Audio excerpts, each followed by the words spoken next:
Just talking about Roman Roseley in the single, so he is entered in the single later in the regatta, but at the moment we're going to go to the women's single sculls. So first heat of that, Latvia in lane 1, Greece in lane 2, Switzerland in lane 3, Italy in lane 4, Lithuania in lane 5. So replay of the start here. We've got Janine Gamelin in the centre lane there, such a strong sculler.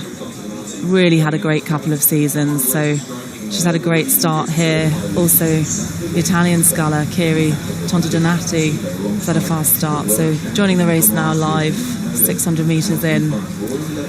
Yeah, Tontodonati will love being up there with Gamelin, the world champion. It's always a fantastic thrill to be sculling against, testing your mettle against the best in the world, and there is nobody better in the world over the last couple of years than Janine Gamelin, the Swiss sculler, 28 years of age from Rudderklabuster. She really is too small by all accounts to be the speed she is, just 1m71, 5'7", but absolutely powerhouse and set up brilliantly by her coach Robin Dow to make this boat move well. You can just see it's hardly disturbed as she puts the blades in. She's so efficient and so effective. Nice easy release, weight off the feet, allowing the shell just to move and glide forward in this second quarter of the race. Just looking at the Greek sculler here, Nicolaidou.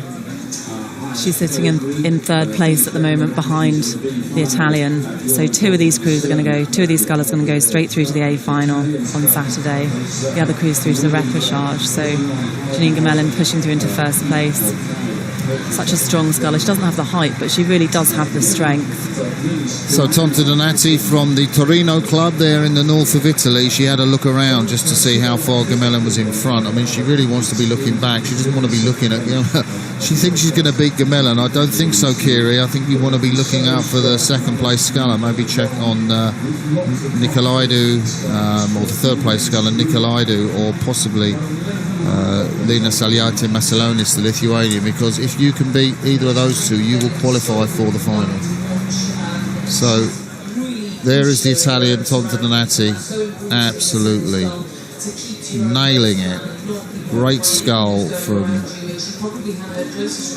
the, what is she, 23 years of age. Saw her in the women's double last year. She got a bronze in the Euros in Prague, and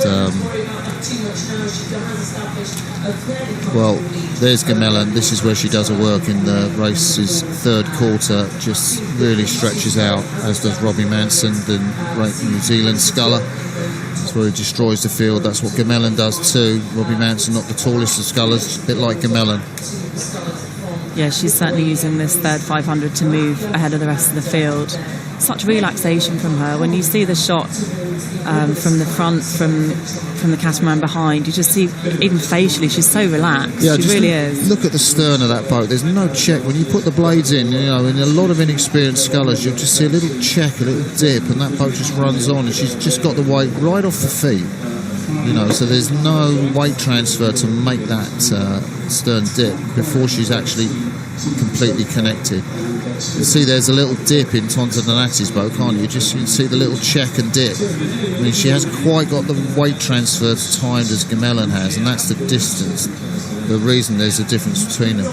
Tontodonati will look to her right, and the third place, Ekaterina Nicolaidou of Greece, 25 years of age. Nicolaidou, she's also come out of the women's double scull from last year. Nicolaidou probably has a chance. If she looks over her left shoulder, maybe she'll see Tontodonati. I mean, you can make up that distance. Is probably about just over a length of water between her and Tontodonati, and the Greek sculler in with a shout of qualifying direct for the final. First two places go through. And here's Gamelin again, just sitting out there in front of the rest of the field. She hasn't taken it down yet. She's still up at 34 strokes a minute. Boat moving on so smoothly. It is a delight to watch that. This is top class sculling at its best. One of the greatest female scullers I think we've seen in terms of power per weight ratio. And also consistency. She's come to every regatta well prepared, gone through the rounds and delivered on every occasion. So you can see the carbon wing riggers there on Gamellan's boat, just bolted onto the sort of hull behind Tonta Donati. Looks to have held off the challenge of Ekaterina Nicolaidou, the Greek sculler. Tonta Donati really raising the rate there, up at 39 strokes a minute. She wants to make certain that she leaves a bit of distance, still about 150 metres to go as Gamellan comes towards the finish. Yeah, Gamellan looking relaxed now at 31 strokes a minute, but the Italian sprinting up towards her, 39 strokes a minute. Nicolaidou from Greece on the far side responding, but here we are, Gamellan leading this heat home, looking really strong and relaxed. She's just taken that racing down. She's going to cross the finish line first. Job done. So only 2 scullers going through. Gamellan's taking that first qualifying slot straight to the A final, and it'll be Tonta Donati taking the second slot. She held off that charge from the Greek sculler Nicolaidou. Nicolaidou coming through in third. And it's some way back to the 4th place Lithuanian sculler Saltaiti Masilianis, and Putnina for Latvia we're not going to see, but she'll cross the line in 5th place. So just seeing Janine Gamellan there, 7:34 her finishing time, winning this first heat of the women's single sculls. And there's Tonta Donati, 2nd place, just getting her breath back, turning the boat round, and Nicolaidou